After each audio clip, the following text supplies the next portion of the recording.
The Penguins pick up Matthew Phillips off the waiver wire. So is that goodbye to Matthew Phillips forever, or is it just goodbye for now? Your Locked On Capitals, your daily podcast on the Washington Capitals. Part of the Locked On Podcast Network, your team every day.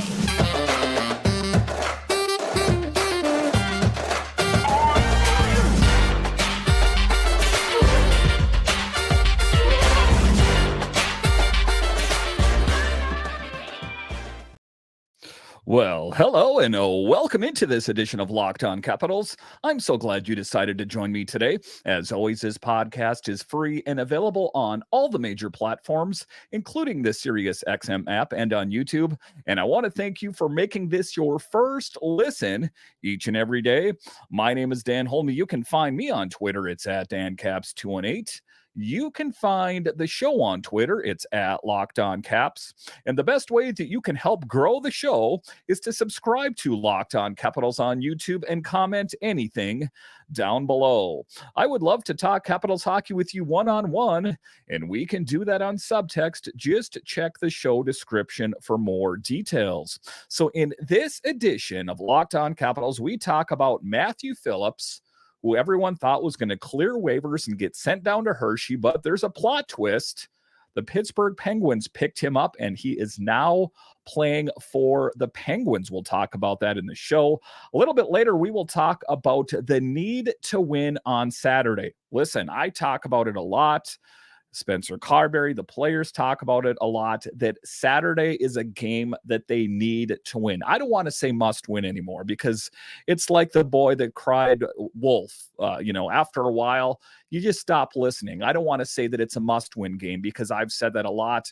A lot of people have said that a lot. And then these must win games are never won. We'll talk about that in the show. And a little bit later, we'll talk about what is behind Alex Ovechkin's success. But to get it going here, the news broke this afternoon. I was at work and my phone went off, and it was from Elliot Friedman saying that Matthew Phillips is now a Pittsburgh Penguin. I'm going to be honest with you, a bit surprised. But the more I read into it, I understand why the Penguins did what they did, but surprised in the regard that he was a healthy scratch for a lion's share of this season, that the Penguins, an arch nemesis of the Capitals, plucked him and saw some redeeming quality in Matthew Phillips. So what was ultimately behind the Penguins picking up Matthew Phillips? The Penguins claimed Matthew Phillips off waivers. The Caps had hoped he would clear so he could go to Hershey. So if you take a look at the Bears at right now, they are absolutely killing it. I have no reason to believe that they're not headed for the Calder Cup playoffs this season and could very well win another Calder Cup. Maybe a player like Matthew Phillips could be the needed ingredient to help push them over the top or be a depth piece on that team. So why Phillips and why the Pens? That was the head scratcher. I had to look into it a little bit. They are out three forwards, including Jake Gensel. So they're out three big pieces, and let's be honest, the Penguins are kind of on the outside looking in as well. So they are trying to, fortify what they have and bolster the forward positions. They have forwards that are injured. And as I take a look at the standings right now in the Metro Division, the Capitals are in seventh place, and they have 54 points. The Penguins are in sixth place with 55 points. So it is definitely possible that if the Capitals turned it on, they could, surpass the Penguins. And you take a look at the Islanders with 57 and the Devils 58. So it does appear kind of doom and gloom. And it still is definitely an outsider's look at things that, the Capitals could be in it. They would really have to turn on the Jets. The Penguins, Islanders, and Devils would really have to fall flat on their face. But talking about why the Penguins, why Matthew Phillips, that is why, because they are missing some key pieces, and they were probably checking out the waiver wire and said, hey, that guy looks like he, has some talent and he will be good enough for now. But is there any chance that Matthew Phillips could return to the Capitals? And people are saying, well, he got picked up by the Penguins. That's it. Goodbye, Matthew Phillips. But no, Not so fast. If the Pens waive, the Caps get the first chance to claim him, and he would go straight to Hershey. So if, say, for some reason he doesn't work out for the Penguins and the Penguins decide to put him on the waiver wire, the Capitals get the right of first refusal. He would get sent straight to Chocolate Town. He would most likely not be able to help Hershey in the playoffs, though. And that's where the plot even gets a bit thicker. He would have to be on the Hershey roster by March 8th. And people are like, well, we're still into February. What's the big deal there? Gensel is expected to miss more time than March 8th. So it would be interesting that, all of a sudden he is playing for the Penguins until, say, March 8th or March 9th.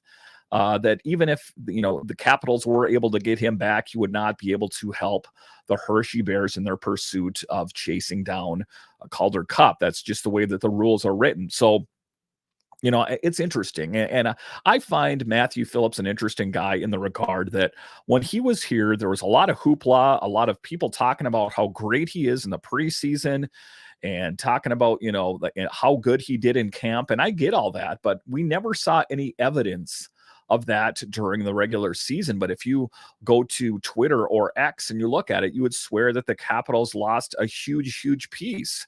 I think the Capitals fans are more bummed out about the fact that he went to the Penguins. And at the end of the day, I don't care. The Penguins are not exactly killing it either. And I don't think that the Penguins with Matthew Phillips are going to set the world ablaze.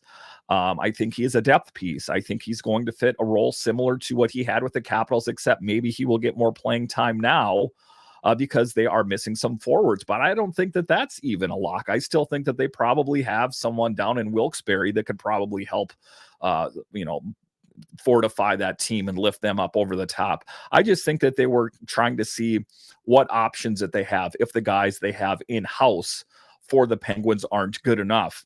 So it's going to be an interesting to see what happens with Matthew Phillips in the Steel City. It's not like he's going to go to Pittsburgh and all of a sudden be 6 inches taller and built that much stronger. He's still going to be a small man playing in a big man's league. And that was ultimately, the thing that got drawn into focus.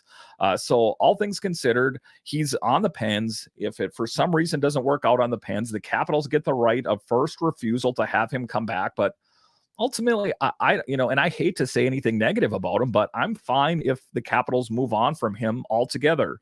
It's funny how Capitals fans in general just have these feelings attached to players. Even they've only been here, just under a year, that there's already all this sentimental attachment. Like, oh, Matthew Phillips is the one that got away. Really? Are you guys seeing the same Matthew Phillips that I'm seeing? Because I'm seeing a guy that didn't really contribute too much to this team, given opportunities. And, some of the insiders for the Capitals said that, he's good analytically speaking and he's good at generating chances, yada, yada, yada. It doesn't show up on the score sheet. I did not see any evidence of that. Good work ethic. I'm going to give credit where credit's due. He would be at practice. He would be there an hour after everyone left. He put in his work to try and improve his game. But as far as this Capitals team getting better, I don't think the Caps are any better with Matthew Phillips in the fold. I think that they have far better talent in Hershey, much better. So if Matthew Phillips is on his way out, I wish him nothing but the best in, whatever NHL team he plays in or AHL team he plays in. But as far as him being a future with the Capitals, to be honest with you guys, I really don't care. All right, so coming up here after the break, we will talk about what is behind Alex Ovechkin's success. Listen, I've been hard on the great eight this season, saying that there's no way that he's going to score 20 goals, but Alex Ovechkin likes to do what he does so often, and that's prove people wrong. He likes to prove insiders. He likes to prove podcast hosts wrong. I'll talk about what's behind Alex Ovechkin's success coming up. Passion, drive, and patience, what brings home the winning trophy is also What keeps your ride or die alive? eBay Motors has everything you need to maintain your vehicle and level it up to peak performance. From superchargers, roof racks, exhaust kits, LED lights, and more, whether you're into speed, power, or style, eBay Motors has got you covered. With over 122 million parts for your number one ride or die, you'll always find exactly what you're looking for. And with eBay Guaranteed Fit, your part is guaranteed to fit your ride every time or your money back. Because with eBay Motors, you're burning rubber, not cash. With all the parts you need at the prices you want, it's easy to turn your car into the MVP and bring home that win. Keep your ride or die alive at ebaymotors.com. Eligible items only, exclusions apply. eBay Guaranteed Fit only available to U.S. customers.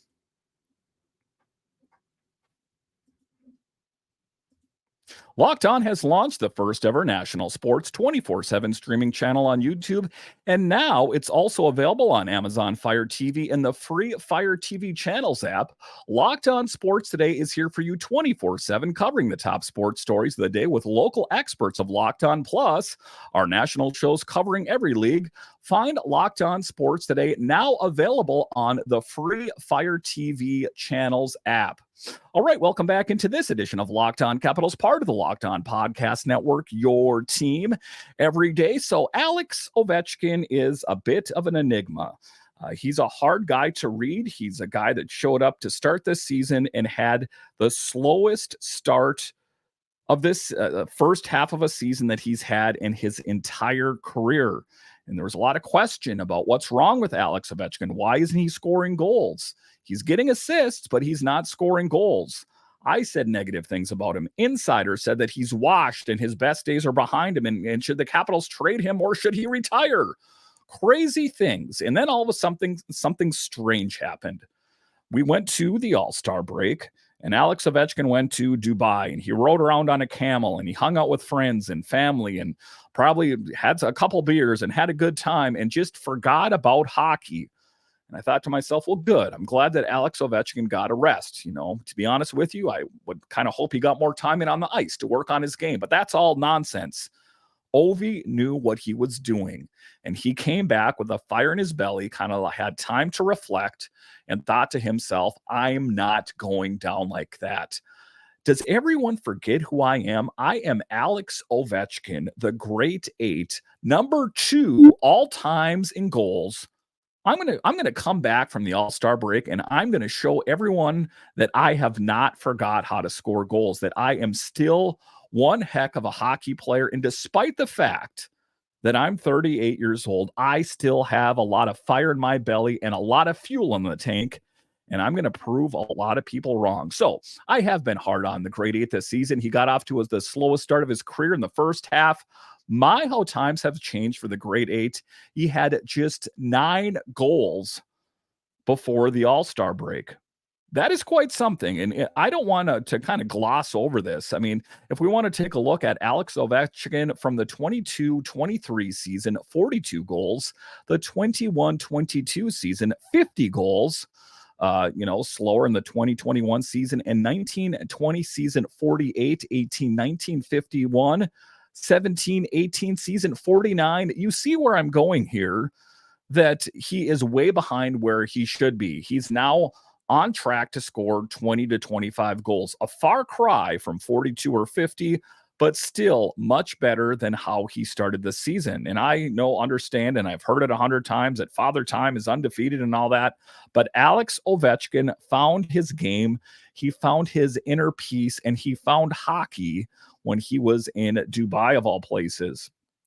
Ovechkin now has 17 points, 8 goals, and 9 assists in his last 16 games. So don't count him out. Don't count out the great eight. He's going to prove you wrong every single time. I've been following this team long enough to know that I remember back in kind of his semi-overweight days. And, to be honest with you, he put on a little bit of pounds, but he was kind of snake bitten that year as well. And people were saying that they should trade him, that the Capitals should trade Alex Ovechkin. So he is no, stranger to the chatter about his play not being that great. People are the first ones to sing your praises when you're doing well. They're also the first ones to shoot arrows at you when you're not doing as well. Ovi had 42 goals last season and 14 thus far this season. So it is definitely possible to think that he could hit the 20 to 25 goal range if he can continue on this current trajectory. But Spencer Carberry, the head coach, the rookie NHL head coach, had his opinion on it. He says, I feel like his overall game, when you go through his shifts, there's a little more jump in his game. He just has a little bit more explosive in some areas. He's skating more, whether that's the forecheck or whether that's defensively. There's a little bit more detail inside his game. I've noticed a few key defensive plays that he's made inside the last stretch of games. And, Spencer Carberry has been pretty upfront about Alex Ovechkin as well, saying that, to the first half of the season, his poor play had kept him up at night. Thinking to myself, what am I going to do? I am the first Capitals coach under the Alex Ovechkin era that cannot get any production out of Alex Ovechkin, one of the greatest goal scorers of all time. Is it me? Am I doing something wrong? Do I need to mix and match? Should I put Strome in here? Should I put Kuznetsov in there? Maybe it's just a waste of time. And at the end of the day, it was Alex Ovechkin. He was caught up in his head. And oftentimes on the show, I talk about projecting failure or success. Alex Ovechkin, despite the fact that he's number 2 all time in goals, was projecting failure. He saw failure happen before it even happened. And you take a look at Anthony Mantha last season, same thing. And all of a sudden, something strange happens. You start believing in yourself, or you get a little bit of lucky, maybe a little bit of both. I guess I don't know. And you start scoring goals. And all of a sudden, the confidence is restored in your game. And all of a sudden, you're not only scoring 1 goal, but 2 goals, 3 goals, 4 goals. And now you're where Alex Ovechkin is right now. It's like he is starting the season anew after the All-Star break. And, I'm happy about it. The Capitals have not got the season that I had hoped for from them. But Alex Ovechkin finding his game is the silver lining that us Capitals fans were looking for. But it's not just Alex Ovechkin. He has the players around him to think as well. Ovi is having chemistry with Strome, Sandin, and Oshie, as they have been key in a lot of his scoring plays. And I think that the Capitals tried to make the Kuznetsov thing work too long. I think they invested too much time into that. Why? Well, kind of just based on necessity that Nick Backstrom hung up the skates and has stepped away from hockey indefinitely. Now, listen, I understand that Backstrom and Ovechkin had not played on the same line in quite some time. You saw it here and there, but I'm talking about like it was back in their heyday. Maybe if Nick Backstrom had been healthy, he would have been paired on a line with Alex Ovechkin again, as it seems like those two have really, really great chemistry, being that Nick Backstrom has assisted on more Ovi goals than anyone else. But that's rather here nor there. They have found the magic touch. And, it's come from Strome. It's come from Sandin. It's come from Oshie. But I still think that the Capitals need to seek out that top tier, top 6 center that is a pass first center, not a shoot first center. And that will help reinvigorate Alex Ovechkin's game even more. When you're around him, there's confidence, Carberry continued. When the puck starts to go in for a goal score, you can feel it on the bench and feel it around them. There's a confidence growing, a swagger that he feels when the puck drops that's ready to go in. And that's the swagger that they talked about for the guys that won the Calder Cup in Hershey. They went into the Calder Cup as boys and left as men. And you saw that evident in Connor McMichael. You saw that in Beck Malenstein. The players that, were key in the Hershey Bears winning the Calder Cup, that they were put through their paces and they were put to test their hockey prowess, their hockey IQ, to see if they could deliver on the highest stage. And, when they left that, they had that swagger. Same thing goes for Alex Ovechkin here. He was snake bitten and a bit downtrodden. I got to think that, he knows who he is. He knows the folklore. He knows the history that surrounds him, that he is one of the great and one day very well might be the greatest goal scorer of all time. And, you got to think to yourself, what if I was in Alex Ovechkin's shoes, I'd be thinking, what is going wrong here? I know I'm going to change sticks. I'm going to change brands. I'm going to change this. I'm going to change that. When the whole time it was internal. He had to solve the problem, the Rubik's Cube, with inside his own head. And then it also helps that he was put with Strome and Sandin and Oshie, some really great passers and playmakers that have helped facilitate more Alex Ovechkin's goals. So it's a great thing for Capitals fans to see Alex Ovechkin off the schneid, as they say, and doing what he does best, and that is scoring goals. And people often say when he was playing poor, and I was kind of hard on him, they would say, well, Dan, don't you know that Alex Ovechkin he's scoring a lot of assists?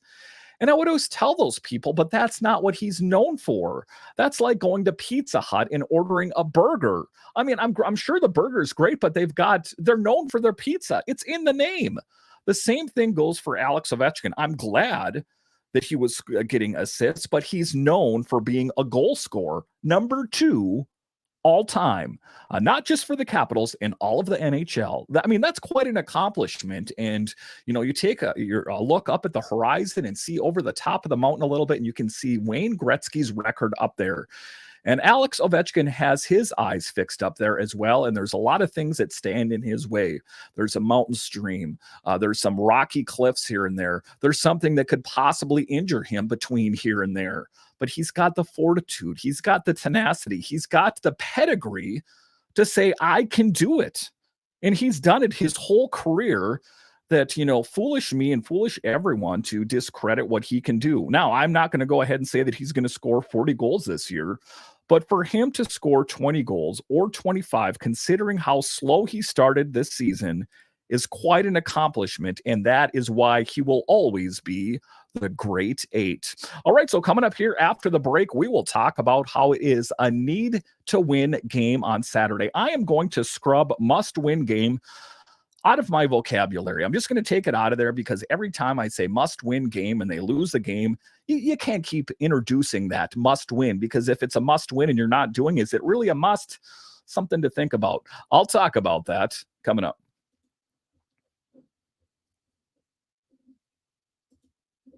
Our sponsor today is Camino Consulting. How would you like to get to know someone better in an hour than you would in a year? Understanding one another better prevents small misunderstandings from becoming big ongoing fights. After providing more than 20 years of service to small and mid-sized businesses, helping management groups navigate conflict and onboarding new employees, Camino is offering a digital seminar for families and couples.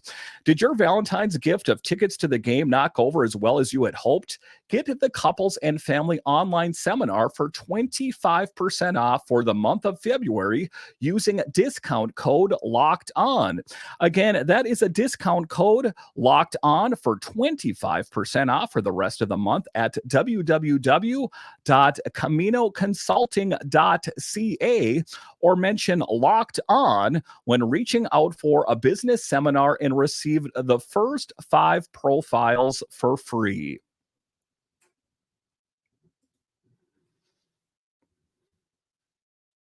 All right, welcome back into this edition of Locked On Capitals, part of the Locked On Podcast Network, your team every day. So it is a should win. It's a need to win Saturday. And why is it? Why is it a need to win? Why is it a should win? And why has Dan scrubbed must win from his vocabulary? Because it loses its meaning when you keep saying it's a must win game, and then they lose 3 games, and every one of those, the title is must win. They need to win it. They should win it. They're playing the Montreal Canadiens, which at the end of the day are not nearly as big of an opponent as some of the teams that they have taken on thus far this year. Taking a look at the Habs in particular, 6th place in the Atlantic. So it's not like they are the Panthers or the Bruins. They are not one of the better teams in the NHL. But the Capitals oftentimes have struggled with those teams that aren't as good. You take a look at it, they found a way to beat the Bruins, but then they lose to the Habs. So sometimes those things are frustrating. So let's hope that they can sharpen their pencil and drop some really good plans and find a way to pick up a big dub. Again, we are getting, further and further away from the start of the season, and we're getting closer and closer to the end of the season. And the games, they matter a whole lot more because you are in the thick of the fight to make it to at least a wild card spot, and it's kind of a fall from grace for the Capitals that we're talking about just a wild card spot. This is a President's Trophy winning team. This is a team that won a Stanley Cup in 2018. This is a team that was one of the best in the Metro Division for years. And now we're just talking about eking our way into a wild card spot. Things need to change. And if they don't change, expect more changes on March 8th at the trade deadline. But talking about the game on Saturday, let's just keep hoping that they can work on their game and, that Alex Ovechkin can continue to keep scoring goals. Let's hope that Charlie Lindgren, if he's in net, he can find a way to pick up a big win. I think at this point, you need to put the netminder in there that's going to give the team the best chance at winning. I know it's a crazy thought to think about, but it's true. That is what they need to do. As it stands right now, the Capitals are 6 points out of a playoff spot. So it's not impossible, but it is improbable. Connor McMichael had this to say. I think the effort's been there, but I think at the end of the day, we're not winning and we're not good enough. The compete's there, the effort's there, but we've got to start capitalizing on our chances and tighten up on our mistakes. Those are the words from the youth on the team.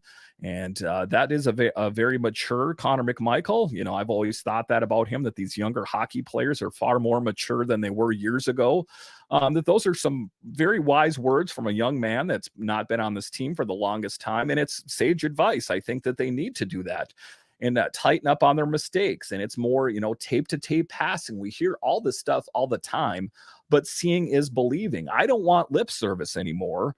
I want to see it Saturday night as they take on the Habs. Can they do it? Prove it. I want to see it. Capitals coach Spencer Carberry said Washington's puck handling has been a big issue. I find our puck touches are a real struggle, Carberry said. It's just not polish.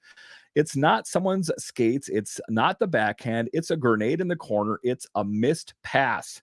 And in years past, when the passing is going so good, you can actually hear the puck hit the stick from one player to another. That is the sweet spot when things are going along so well. It's one of the things that Nick Backstrom was the maestro of. He was one of the best ever to do it. Not just a Capital. I'm going to go ahead and say all time in the NHL ever to do it. He was that great. He had good hockey vision. I think that TJ Oshie has a little bit of that. He's always really impressive, especially when you see him live. So if you get a chance to see him at Capital One Arena or whatever, you can really appreciate TJ Oshie's game. Nick Backstrom was that same kind of player. They see the ice. They put themselves in a position to succeed, and they put the other players in a position to succeed. So I think that they need more of that. And, we talk about, this player should go and that player should go. I think the Capitals would miss TJ Oshie quite a bit if he got traded. Not only is he loved within DC, but his playmaking is second to none when you see him out there, and he plays much bigger than he always, should, considering it. He'll mix it up with some of the biggest guys in the league. He forgets what size he is. I'm not trying to say TJ Oshie is a real small man, but he will take on to the biggest guys in the league. But he's also the guy that is setting up in front of the net and just tipping it in. He's the guy that's, serving up a good pass to help out his teammate. So big pieces. We need that from TJ Oshie. We need Alex Ovechkin. We need Strome to continue doing what he does and lead the team in goals. And also Tom Wilson. Where will he play? I know in the last game he played on the fourth line, and there was some magic there, adding some physicality to that fourth line. So it's going to be interesting to see how everything shakes out on Saturday. But the Capitals are going to have to bring it. There's no ands, ifs, or buts about it. They must bring their A game, and they have to start treating these games like playoff games. And I know that that's something that's often said as well. They need to do it if they have any hopes of making it to the playoffs. But, if you listen to the players in the locker room, most of them will say that they envision this team making it to the playoffs. And TJ Oshie, who is definitely a guy that sees, this team as a cup that's, half full than half empty, that he sees this team making it to the playoffs. John Carlson, Tom Wilson, Alex Ovechkin, the veterans on this team, they're not worried about it too much. I think that they know what they need to do, but they see themselves at the end of the day making it to the playoffs. I don't know if that's survival mode, but they're getting it done, mentally. And, the mental part of it is half the battle. Let's hope that translates to the ice so that I can talk to you guys about a really big Capitals win. Listen, I want to thank you for joining me on this edition of Locked On Capitals, part of the Locked On Podcast Network. When you're done here, head on over to Locked On's 24/7 streaming channel. Locked On Sports Today is here for you 24/7, covering the top sports stories of the day with local experts of Locked On, plus our national shows covering every league. Find Locked On Sports Today, now available on the free Fire TV channels app. All right, once again, I want to thank you for joining me on this edition of Locked On Capitals, part of the Locked On Podcast Network, your team every day. My name is Dan Holme, and I'll talk to you again next time.